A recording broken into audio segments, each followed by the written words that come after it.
제가 왜 웃음이 나오냐면 저도 이렇게 손도 못 올리고 그렇게 멀쩡하게 있었을 때가 참 많이 있었어요. 그런 일 보니까 웃음이 나옵니다. 축복합니다. 우리 옆에 사람 한번 보시면 축복하셨으면 좋겠습니다. 복 많이 받으십시오.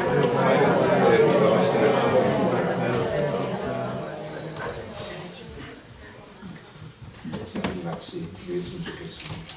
하나님이 만날 수 있는 예배가 될 수 있고 또 하나님 말씀에 반응하는 예배가 될 수 있고 또 우리 속에 성령께서 깨닫게 하시는 제약들이 있으면 고백할 수 있게 기도드리겠습니다. 또 아버지 하나님 오늘도 살아계신 하나님을 찾아 다시 하나님을 내 앞에 모시고 내 옆에 계시고 내가 이동치 아니한다고 그에게 그러는 오늘 하나님 이곳에 하나님 임재하여 주시고 하나님의 성령으로 기름 부어주시고 오늘도 하나님의 성령에서 내는 음성을 듣게 하여 주시고 목마른 영혼을 영원히 목마르지 않는 생수가 이르게 하여 주시고 또 아버지 하나님 오늘 하나님 기뻐하지 않는 나의 모습이 있습니다. 내 삶의 모든 어떤 것들이 시간 다 내려놓게 해주시고 주만 바라보게 하여 주시고 그 십자가에서 많이 이루어지게 하여 주시고 오늘 그 예수 그리스도만이 자랑되게 하여 주시고 근거한 어쩐 자서 예수의 이름이 오늘도 능력되게 하여 주시고 나를 살려주시옵소서 나를 구원하여 주시옵소서 오늘도 붙들어 주시옵소서 예배로 만나서 역사가 임하게 하옵소서 감사합니다. 예수 받들어 주셨사옵나이다.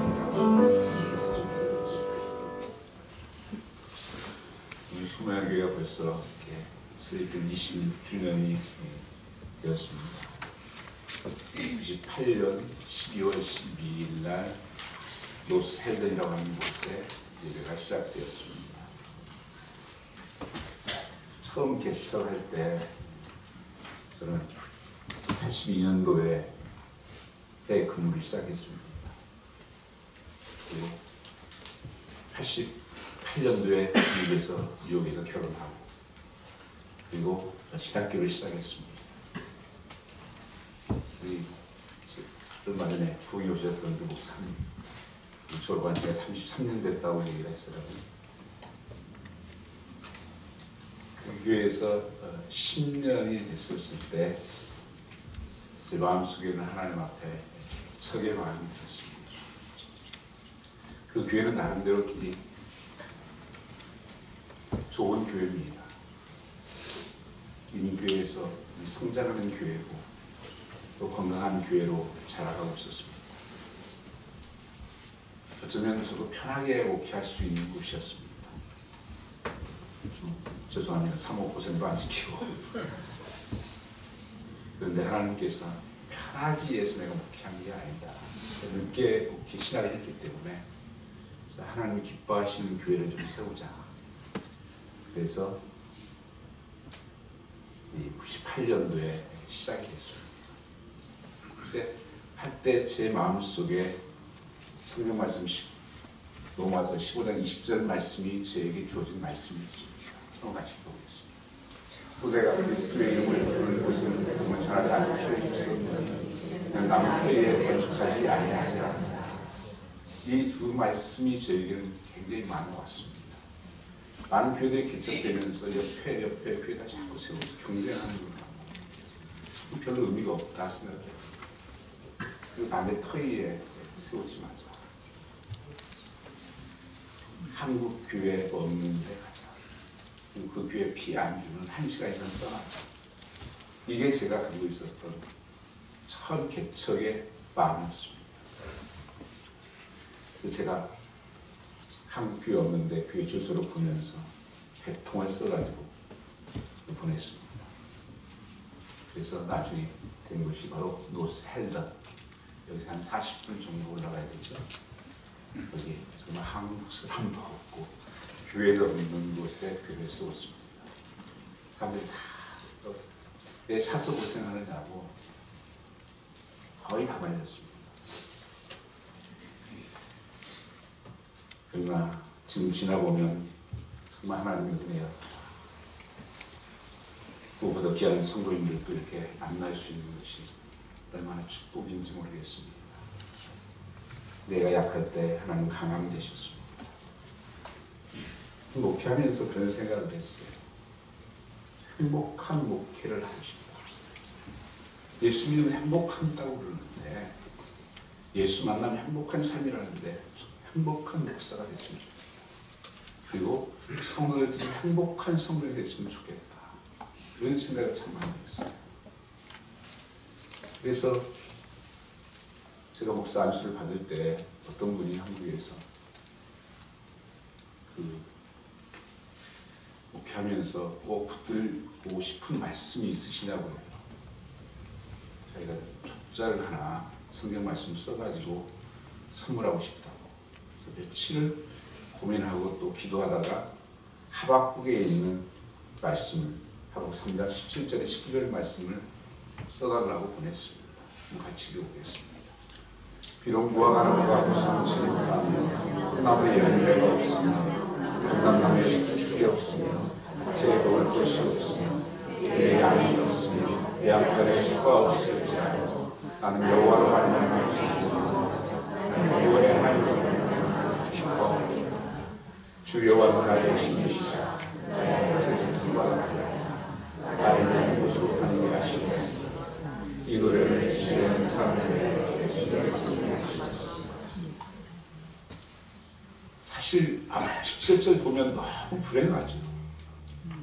밭에 소출이 없고 약간의 소가 없고 먹을 것이 없고, 그럼에도 불구하고 여호와로 인하여 나는 기뻐하고 행복하리라. 진짜 그 말씀을 주었더니 박전에 당선된 분이라는 큰 족자를 써가지고 한국에서 붙여왔습니다. 지금 오늘 제 집에 가시면 그 족자 볼 수 있습니다. 그게 행복이 있잖아요.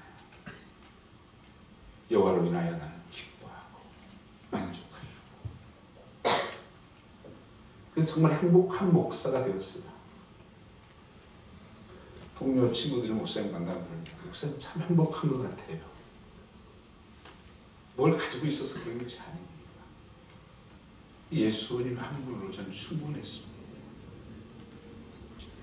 그리고 성도들도 기도하면 정말 행복했으면 좋겠다. 성도들.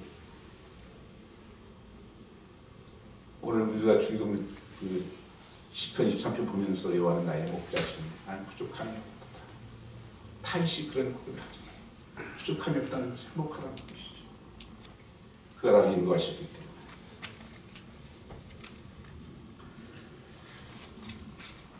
이 26주년을 하면서 말씀 나눴던 것이 시편 23편입니다. 매주 한 절씩 이렇게 진행해 왔었는데요. 오늘이 몇 절이죠? 6절이죠. 6절 한번 같이 말씀드리겠습니다. 23편 6절 같이 읽겠습니다. 내 평생에 행하신 무한 인자하시니 누구시 나를 따르니 내가 여호와 집에 영원히 거하리로다.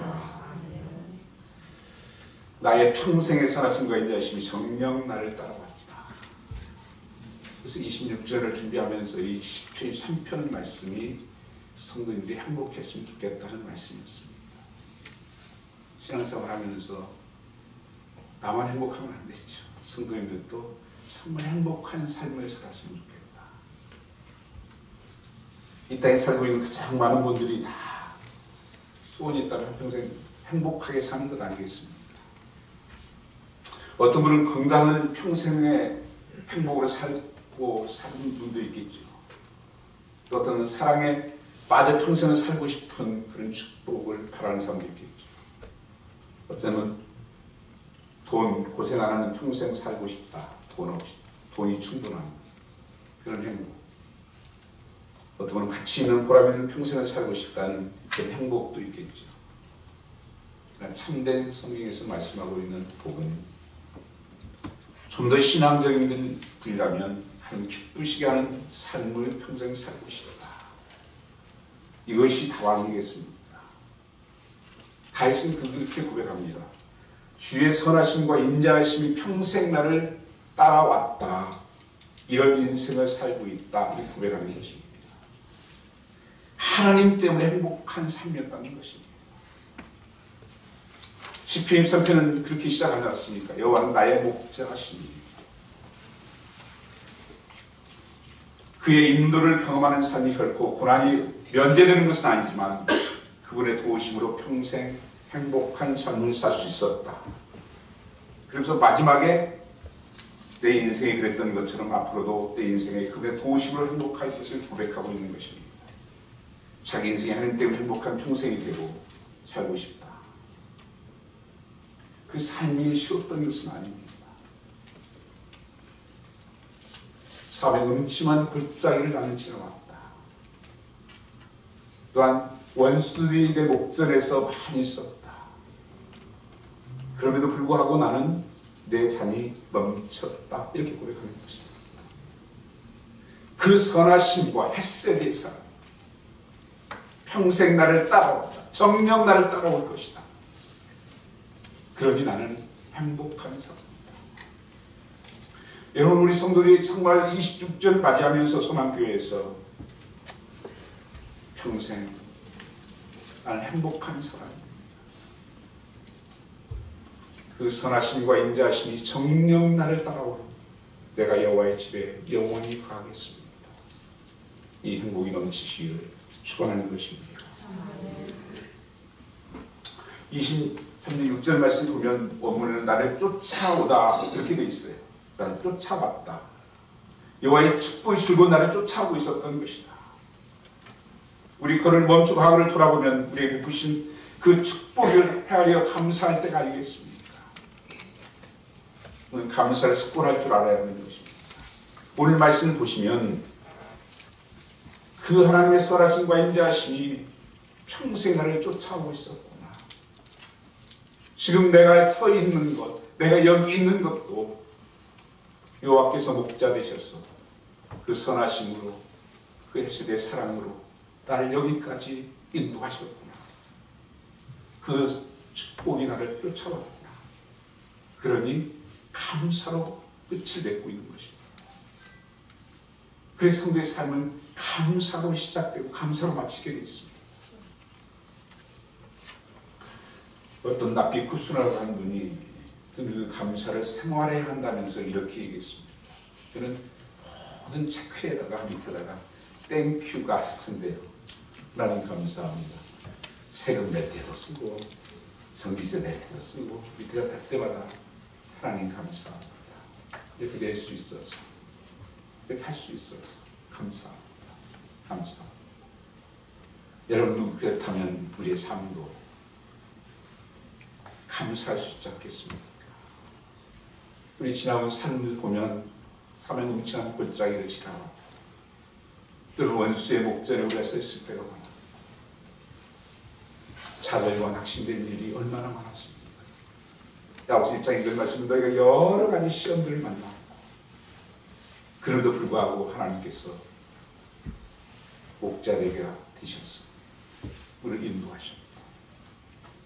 또 우리를 지키셨고 산치를 베푸시고 내 잔이 넘쳤다. 이 고백들, 그 인자하심에 그 선하심에 감사해야 한다고 고백하고 있는 것입니다. 그래서 선하심은 상대방을 유익하게 한다는 뜻이고 인자하심은 히브리 헤세드라는 뜻입니다. 이 말은 언약을 지키시는 성실하신 하나님의 사랑을 말씀합니다. covenant keeping, fast friend, merciful. 그런 변치 않으시는 성실함으로 우리를 버리지 아니하시고 떠나지 아니하시고 그 사랑도 우리가 여기까지 걸어온 것이다. 그러니 감사하다. 우리 소마예배 26전 여기까지 온 것도 우리 감사가 오늘 넘치고 여러 삶 가운데서도 지나온 삶을 보면 하나님께서 여기까지 우리를 붙드시고 인도하셨고 한때를 참아주시고 기다려주시고 함께 우리 손을 붙들어 주셨구나. 바로 이것을 아는 자가 행복한 사람이라는 것입니다. 목자 인도를 지금 받으면 행복해하는 만족함이 고백인 것입니다. 이 시편 3편은 거의 시제가 현재로 되어 있습니다. 여호와는 나의 목자시니 The Lord is 지금 그렇다는 것입니다. 오늘 나의 목자 되시. 그가 나를 푸른 초장에 놓으시고 He make me 지금 그렇게 하시고 있다고 말씀하는 것입니다. 내 영혼을 소생시키시고 He restore 지금 그렇게 하신다는 말씀입니다.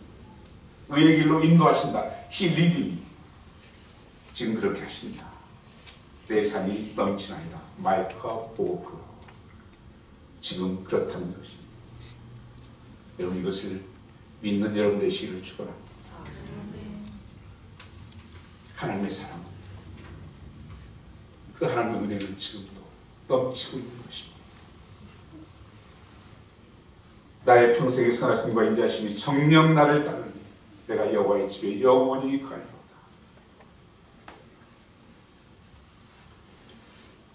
그러나 여러분 그 수고한 것들 또 섬기며 사랑했던 모든 것들 하나님은 기억하신다 말씀하시죠. 상 주신다 말씀하시죠. 제가 젊었을 때부터 좋아했던 말씀이 고린도전서 15장 57절 58절입니다. 전에 친구들에게나 편지 쓰면 항상 이 말씀 밑에 써서 보냈습니다. 같이 읽어보겠습니다. 우리 주 예수 그리스도로 말미암아 우리에게 생명 주신 하나님께 감사합니다. 그러므로 내 사랑하는 이들아 전시하며 흔들리지 말고 항상 주의 더 힘쓰는 자들이 되라. 이는 너희 수고가 주 안에서 헛되지 않는 줄 알라. 함께 나아가는 자는 하나님 계신 것과 상 주신 힘을 잊지 말아야 할 것을 말씀하십니다. 여러분들이 때로는 눈물을 흘리고 수고하고 힘쓴 것들을 하나님께서 기억하신 바 된다고 말씀합니다. 그래서 너희는 다 주의 일에 힘쓴 자들이다. 여기서 머물지 마. 현상 유지하지 마. 결단코 수확되지 않을 것을 말씀하는 것입니다. 나누고 싶은 고백도 감정도 역사도 많지만 오늘 저는 그래서 잠시 미루고 오늘 우리 소망의 교회가 앞으로 어떤 교회가 될 것이어야 되고 또 어떻게 우리 친구가 살아가야 되는가 이것이 더 하나님께서 중요하게 보시는 것이라 생각을 합니다. 이 시대의 소망의 교회는 앞으로 어떻게 나갈 것입니까? 오늘 그래서 본문이 13장 1절부터 시작됩니다. 이 바리새파 사람들과 사두개 사람들이 같이 예수님을 찾아왔습니다. 이 바리새파 사두개는 전혀 다른 사람들이에요. 암숙입니다. 평소에. 바리새파 사람들은 부활을 믿지 않고 사두개 사람들은 부활을 믿지 않았습니다. 근데 평소에 다투고 암숙이었던 이들이 예수님을 대적하는 일을 하나하나 했어요. 그래서 주님 제자리는 예수님 뭐라고 말씀합니까? 바리새파 사두개는 누룩을 조심하라 이렇게 말씀하시죠. 참 이상해요. 하나님을 섬기고 순종하고 하는 데는 하나가 잘 안 돼요. 근데 하나님을 반대하고 꼭 사단이 좋아하는 것에는 하나가 되는 일들이 지금도 역사가 일어나죠. 이들이 그랬어요. 예수님을 잡아 죽여야 된다. 거기에는 하나가 됩니다. 이 바리새파 사두개파 누룩을 조심하라고 그랬는데 무엇일까요? 바리새파 이성과 사두개인의 세속주의를 경계하라는 말씀입니다. 바리새인들을 향해서 주님께서 하신 말씀이 무서운 경고가 있죠. 마태복음 23장 3절 말씀 보면 저희 말하는 것은 옳은데 행동은 본받지 말아라.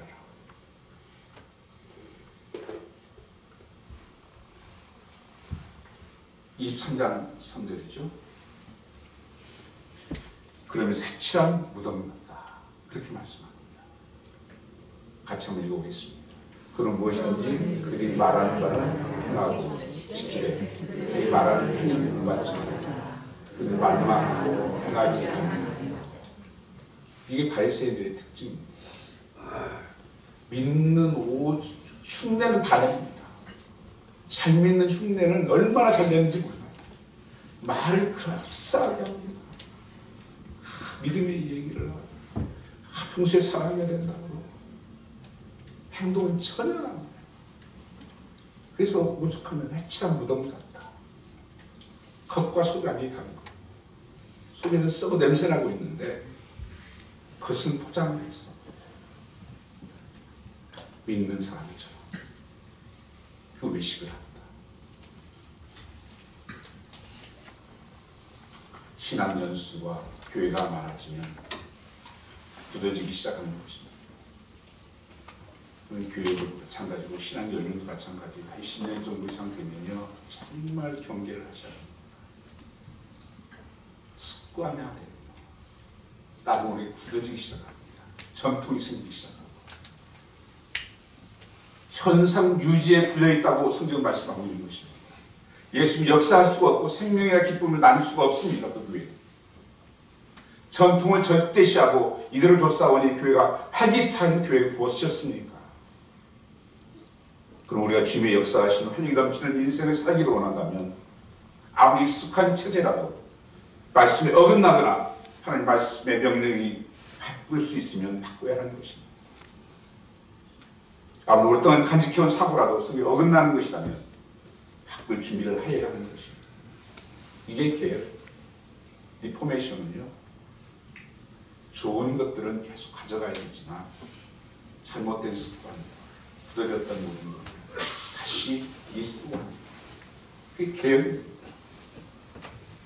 우리 6주를 맞이하면서 다시 한번 소망의 교회가 개혁돼야 되고 소망의 성도들도 개혁돼야 된다고 하는 것입니다. 물론 저도 마찬가지입니다. 어린아이들이 가지고 노는 차력이죠.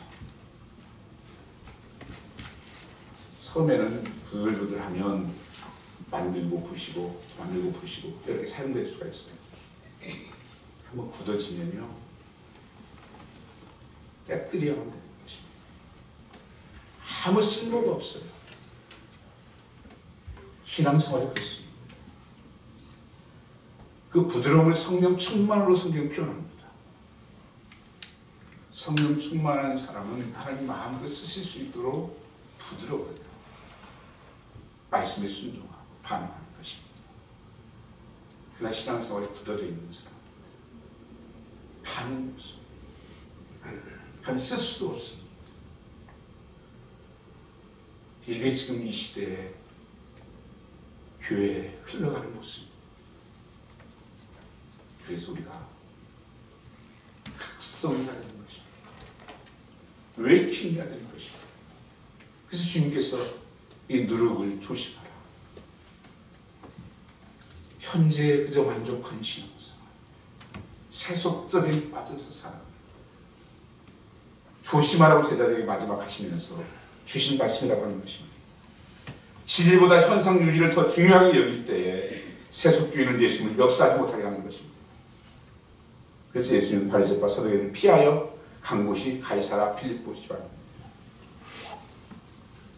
이 가이사라 빌립보 지명이 가이사라가 들어가 있죠. 로마의 왕입니다. 로마 황제 이름이 들어간 곳은 자격이 돼야 돼요. 아무나 못 붙여요. 그걸 갖다가. 항상 로마에 신전이 있어야 합니다. 신전을 크게 지어놓고 그런 규격이 돼야 앞에 그 황제 이름을 붙일 수가 있어요. 이 분봉은 헤롯이 세운 도시인데 그래서 가이사라 빌립보라고 부르는 것입니다. 거기에는 정말 제가 오래전에 직장생활할 때 이스라엘 방문했을 때 가봤습니다. 지금도 흔적이 수없이 제네수스 신부터 시작해가지고 별신 잡신들이 큰 신전들을 지금 흔적들이 다 나와 있습니다. 주님께서 이제 십자가 지식이 얼마 남지 않았습니다. 예루살렘 올라가기 전에 3년 동안 다리고 다녔던 제자들을 붙들고 주님이 여기에서 묻고 있습니다. 다른 사람들이 나를 뭐라고 부르느냐. 굉장히 의미 있는 말씀입니다. 지금 큰 신전이 있는 다 사람들은 뭐예요? 그게 신이야. 이때 당시의 신은요 힘을 가지고 있는 신이라고 했어요. 힘. 로마 필라스피가 그렇습니다. 그 다음에 돈이 힘이다. 그러니까 다 신전은 그것을 대표하는 거예요. 그래서 웅장하게 크게 짓고 그래서 힘을 과시하고 돈을 과시하고 그 앞에서 초라히 짝이 없는 예수님이 무슨 폼이 납니까? 그 제자들 폼이 납니까? 초라한 행색들, 누구도 알아주지 않는 그 큰 신전 앞에서 사람들은 나를 누구라 합니다. 뭐 엘리야다고 하고 또 얘기합니다. 그런데 주님의 관심은 그것이 아니었습니다. 오늘 너희는 나를 누구라고 하냐? 3년 동안 주님께서 그들과 생활하시면서 또 믿음을 가르치면서 이제 가실 날이 얼마 남지 않았어. 앞으로 교회가 어떻게 세워져 가고 또 그들을 통해서 하나님이 역사하실 것을 바라보면서 믿음을 테스트한 것입니다. 너희는 나를 누구라 하냐? 오늘 여러분 이 말씀을 그냥 들으시면 안 돼요. 내 마음 깊은 곳에 우리가 예수 믿는다고 하는데 왜 우리 삶이 이렇게 능력이 활기가 이 패배의식에 젖어 사는 것입니다. 저는 분명히 이 신앙 고백이 분명치 않아서 그렇다고 생각합니다. 내가 믿는 하나님이 어떤 하나님이신지, 내가 믿는 예수님은 어떤 분이신지 이 분명한 고백이 컴패션이 없기 때문입니다. 15절에 나는 너희는 나를 누구라 하냐. 이때 베드로가 유명한 대답. 주는 그리스도시요 살아계신 하나님의 아들이십니다. 바로 이것이 베드로의 신앙 고백이었고 예수님이 너무 기뻐서 이것을 알게 하는 것은 하나님 아버지께서라고 말씀하고 있습니다. 가시아 빌베셔에게 내가 이 반석 위에 내 교회를 세우겠다. You are Peter the rock, and upon this rock I will build my church. 주님이 세운 교회가 주님이 오실 때까지 세상에 건강한 영향력을 행사하기를 소망하신 것입니다. 이것이 반석 위에 세운 교회입니다. 이 반석 위에 세운 교회 어떤 교회일까요? 예수 그리스도를 고백하는 교회입니다. 고백하는 성도라고 하는 것입니다. 내가 이 반석 위에 세우니 이 반석은 도대체 무엇을 뜻하는 것일까요? 이 로마 가톨릭 교회에서 이 반석을 문자 그대로 베드로를 해석합니다. 뭐 이거 설명하려면 좀 많은 시간이 필요하기 때문에 못하지만 베드로를 단순히 그냥 초대 교황으로 가르쳤습니다. 물론 일리가 있는 얘기예요. 1인칭 대명사에 나중에 페트라 이제 그 페트로스 이게 다른 그룹인데요. 그 베드로라고 하는 단어와 앞에 나온 베드로 반석은 달라요. 어느 자체는. 개신교에서는 주교의 일에 반석을 인간 베드로가 아닌 베드로의 신앙 고백이라고 해석이 왔습니다. 예수 그리스도라는 고백 이 한마디에 기본 기독교의 모든 메시지가 다 들어있습니다. 베드로에 세운다면 베드로는 역시 인간이잖아요. 조금 뒤에 가서 보면 그렇게 고백했던 베드로가 부인을 하고 수많은 넘어진 경험을 하는데 어떻게 반석입니까? 예수는 그리스도라. 이 그리스도라는 뜻은 문자로 기름 부으심을 받은 자라는 뜻입니다.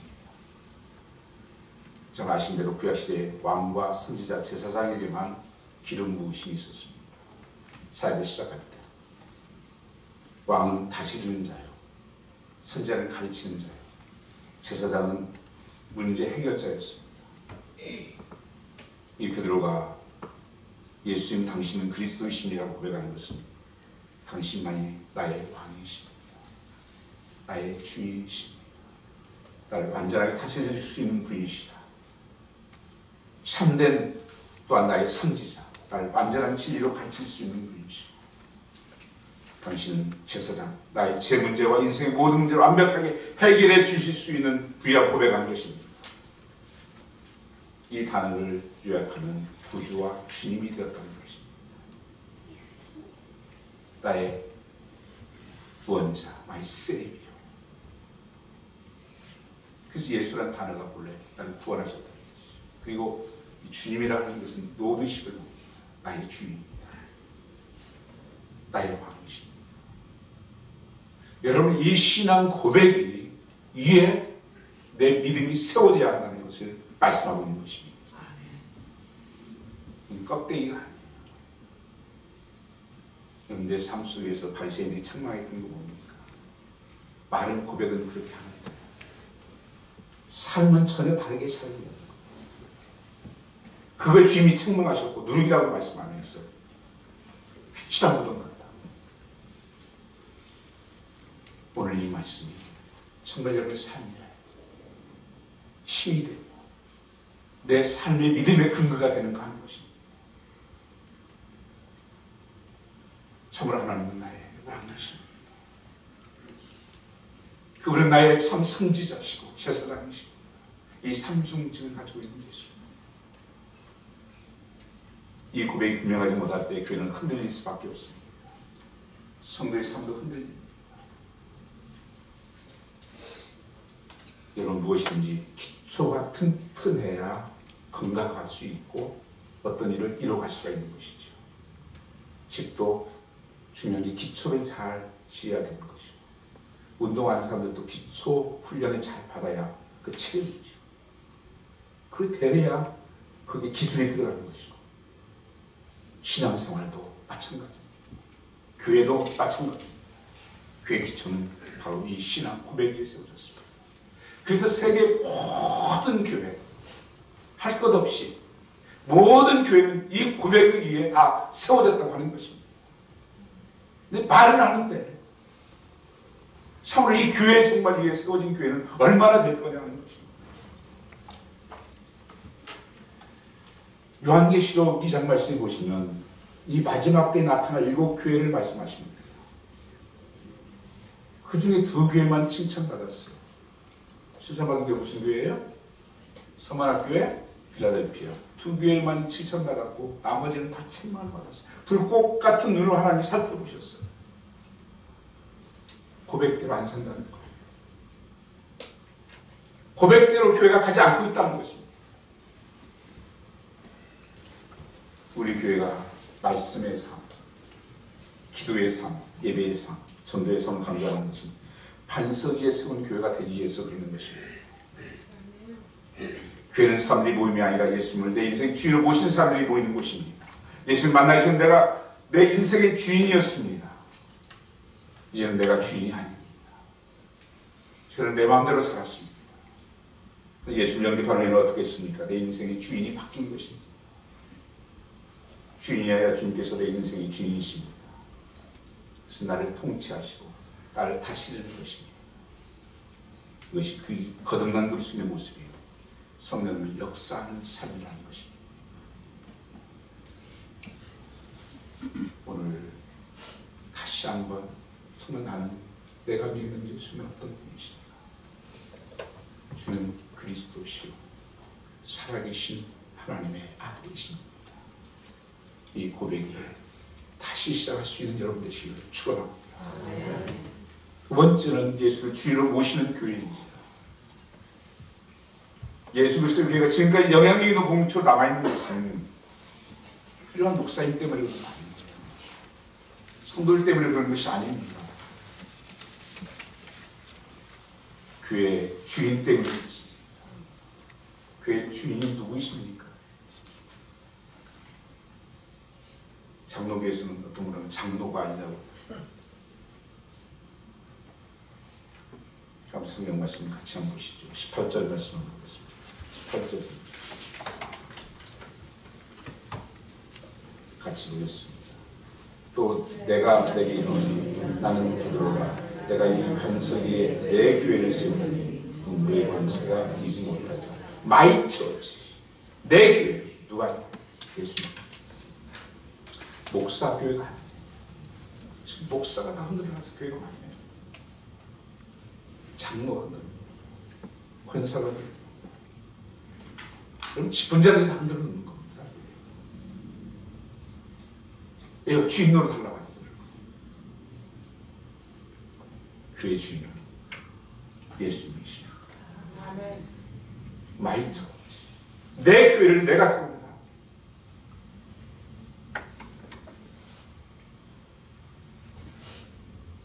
그러므로 한 지역교회가 교회다 그러면 무엇보다도 예수님의 교회의 주인 되심을 지속적으로 강조하고 실천돼야 되는 교회가 되어야 되는 것입니다. 어떻게 주님이 주인 되시는 교회를 실천할 수가 있겠습니까? 결국 우리의 의사나 주장이 아닌 예수님의 뜻을 얼마나 우리가 진지하게 찾고 따르냐에 달리는 것입니다. 항상 우려야 되는 것은 하나님의 뜻이어야 됩니다. 하나님 정말 원하시는 것일까?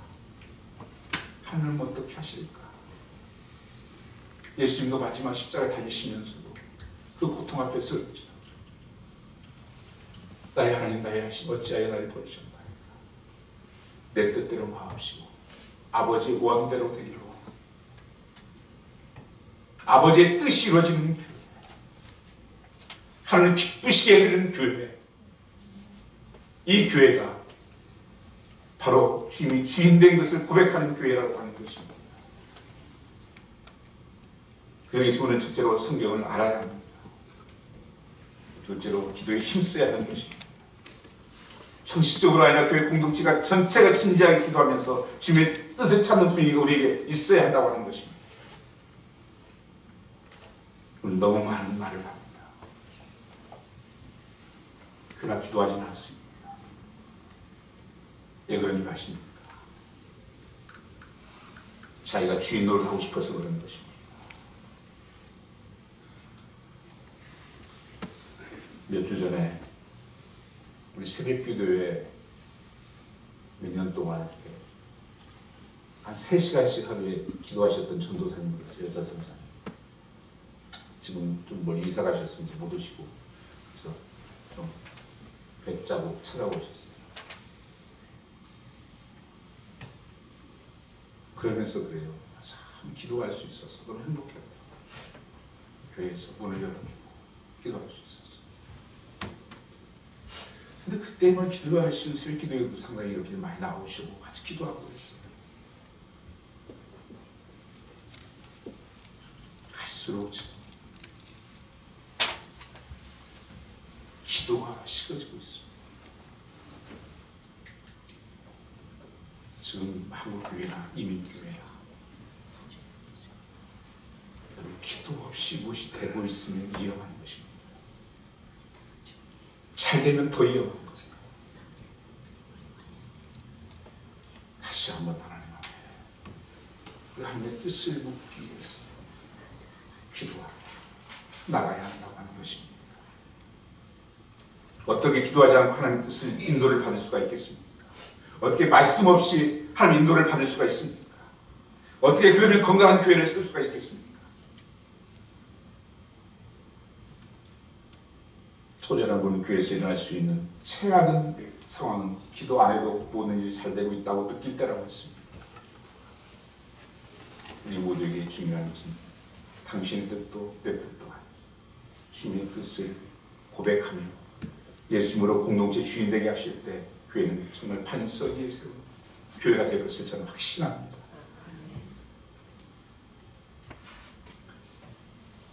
예수의 비전을 실현하는 교회가 되어 공동체가 쇠퇴하거나 정치할 때 그 현저한 징후는 꿈을 잊어버리는 것입니다.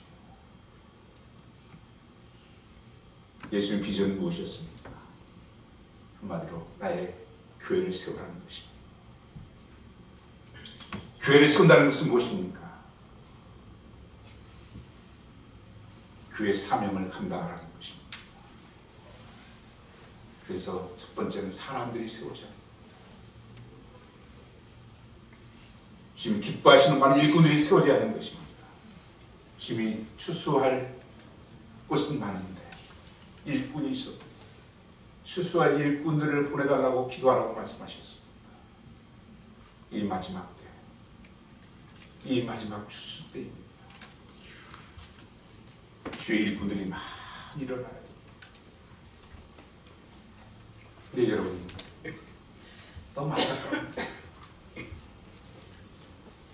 그런 일꾼들이 눈에 별로 보이지 않습니다.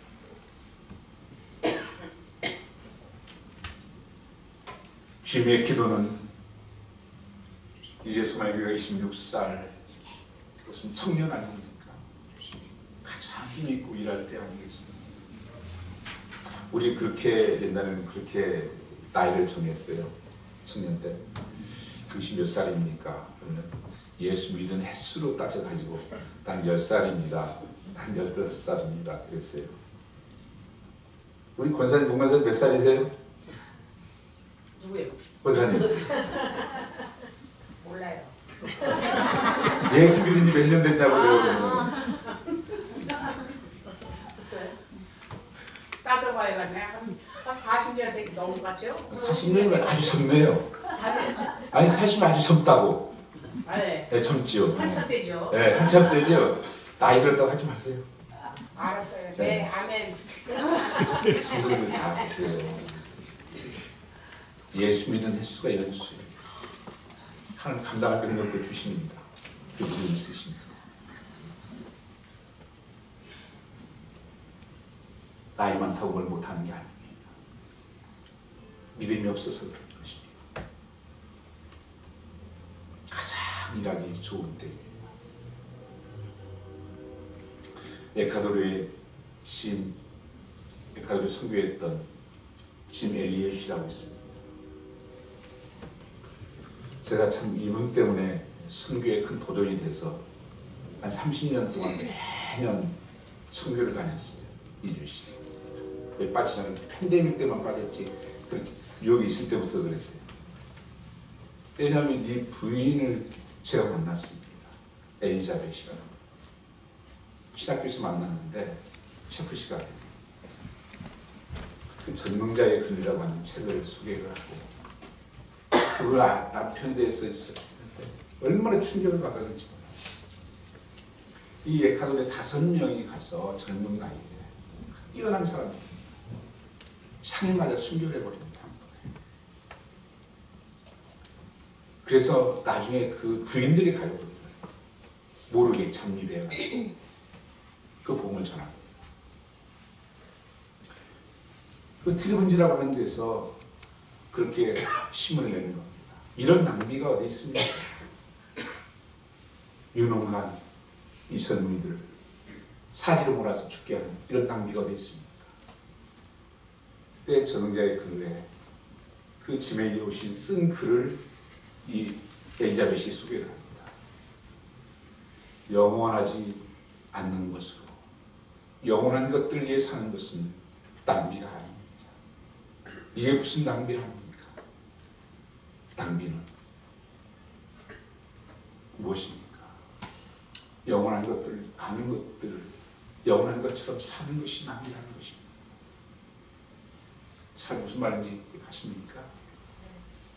영원하지 않는 거 이 세상에 우리는 잠깐이잖아요. 우리 치유도 그렇고 우리 생명도 그렇고 잠깐 영원하지 않는 것들 가지고 영원한 삶을 살아가는 것만치 영광스러운 일이 어디 있냐는 거예요. 다 썩어질 것들 아니냐.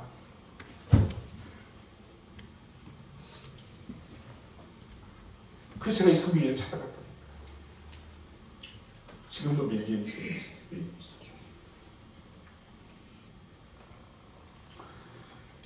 오늘 선교에 나온 교회 한 교회를 소개하면서 우리가 2027년도에는 이런 교회를 본받아 살았으면 좋겠다. 2027년도까지 27주년을 향해서 2025년에 그래서 한 교회를 소개하고 마치려고 합니다. 우리 내년에는 어떤 교회가 됐으면 좋겠습니까?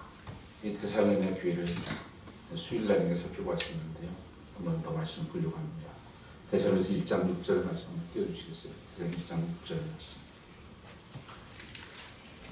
데살로니가 교회는 어떤 교회인지 잘 보겠습니다.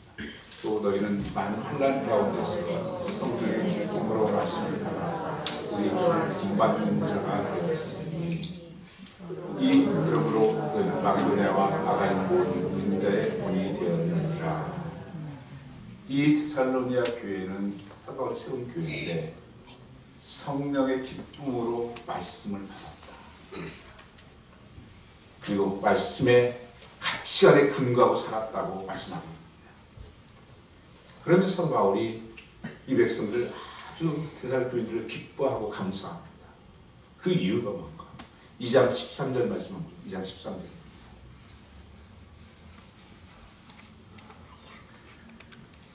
같이 보겠습니다. 이러므로 우리가 하나님께 끊임없이 감사합니다. 너희가 우리에게 들은 바 하나님의 말씀을 받을 때 사람의 말로 받지 아니하고 하나님의 말씀으로 받는 진실로 받는 이 말씀 또한 너희 믿는 자 가운데서 역사하는. 아멘. 잘 보십시오. 사도 바울이 무엇 때문에 그 교회에 감사했는가? 그들이 하나님 말씀을 사람의 말로 받지 않고 하나님이 오늘 내게 하셨다. 하나님 오늘 내게 말씀하셨다. 그렇게 하고 사니까 말씀 뭐예요? 너희가 역사했다. 말씀은 능력이 있습니다. 말씀은 살아있습니다. 말씀이 검입니다. 하나님의 말씀으로 받고 순종할 때 하나님께서 역사한다고 하는 것입니다. 바로 데살로니가 교회는 이런 교회였습니다. 요한계시록 1장의 말씀을 보면 여호와의 말씀 읽고 듣고 지키는 자가 복이 있다. 듣기는 하지만 얼마나 순종하며 살아가는 왜 내 삶이 이런 역사가 없는가? 말씀을 사람의 말로 듣고 흘려보내고 역사하는 삶은 하나님이 내게 오늘 내게 말씀하셨어. 이 말씀 붙들고 순종하고 한 역사하는 그런 교회였다는 것입니다. 이런 삶이 되기를 축복합니다. 아멘. 두 번째는 믿는 자의 본이 되는 교회였다는 것입니다. 이 데살로니가 교회 오늘 1장 10절, 6절, 7절 말씀을 다시 한번 떼주시기 바랍니다. 데살로니가에서 같이 보겠습니다. 너희는 많은 환난 가운데서 성도의 기쁨으로 말씀을 받아 우리 주를 본받는 자가 되었으니 그러므로 너희 마게도냐와 아가에 있는 모든 믿는 자의 본이 되었느니라. 이 본이 되는 교회가 됐다는 거예요. 지금 신앙생활의 교회의 지금 문제는요, 본이 되는 사람이 없습니다. 지금 목사도 지금 목사 때문에 교회 못 나겠다는 사람이 수없이 있어요. 목사도 그냥, 장로도 그냥, 권사도 그냥, 좀 따라서 믿고 싶은 사람이 없는 거예요. 이게 지금 시작한 거죠. 근데 이 데살로니가 교회는 모든 믿는 자의 본이 되는 교회입니다. 저렇게 믿어야 되겠어. 저 교회같이 좀 해야 되겠어. 저 장로님같이, 저 목사같이 믿어야 되겠어. 저 집사님같이 믿어야 되겠어. 이런 분이 나와야 되잖아요. 그게 여러분이 되셔야 돼요. 우리의 청구신 분들이 참 관소님 보니까 참 저렇게 믿어야 되겠구나. 믿은 게 살아야 되겠구나. 이 본이 되는 그런 교회, 우리 소마의 교회, 이민사회, 정말 저런 교회가 되어야 되겠구나. 이런 교회가 될 수 있도록 우리가 정말 깨어있어서 그런 기쁘시게 하는 교회가 될 수 있기를 축복하는 것입니다. 마지막 10절 보고 10절 또 죽은 자들 가운데서 다시 살리신 그 아들이 하늘로부터 강림하실 것을 너희가 어떻게 기다리는지를 하나님 잠이 노하실 수를 건지시는 자식. 뭘 말입니까? 하나님께서 죽은 자들 가운데 다시 살리신 그 아들이 하늘로부터 강림하실 것을 기다린다고 하오니 이런 장래 노하심의 수를 건지시는 예수입니다. 주님 다시 오시면 기다리고 마지막적인 종말론적인 신앙생활을 했다고 하는 것입니다. 그래서 5장 23절 말씀을 보면 평강의 하나님이 친히 너희를 온전히 거룩하게 하시고 또 너희의 온 영과 혼과 몸이 우리 주 예수 그리스도로 강림하실 때 흠없게 보존되기를 원하시니라. 언제라도 끝날 수 있는 내 인생.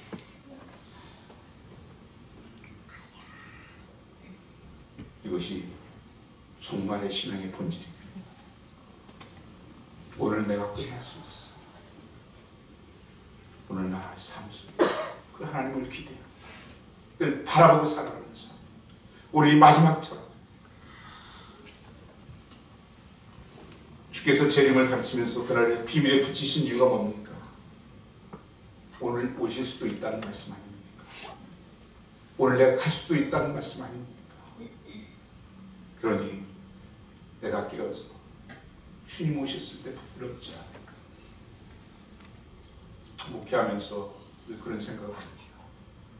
아침 때 성도들에게 부끄럽지 않은 그런 목사, 자녀들에게 부끄럽지 않는 목사로 하나님 마치게 해주십시오.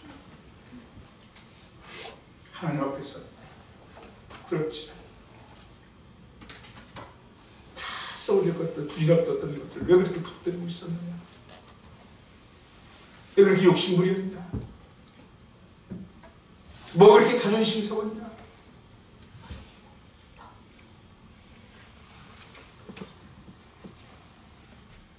그리고 교회는 음부의 권세를 흔들 수 없는 교회가 될 것입니다.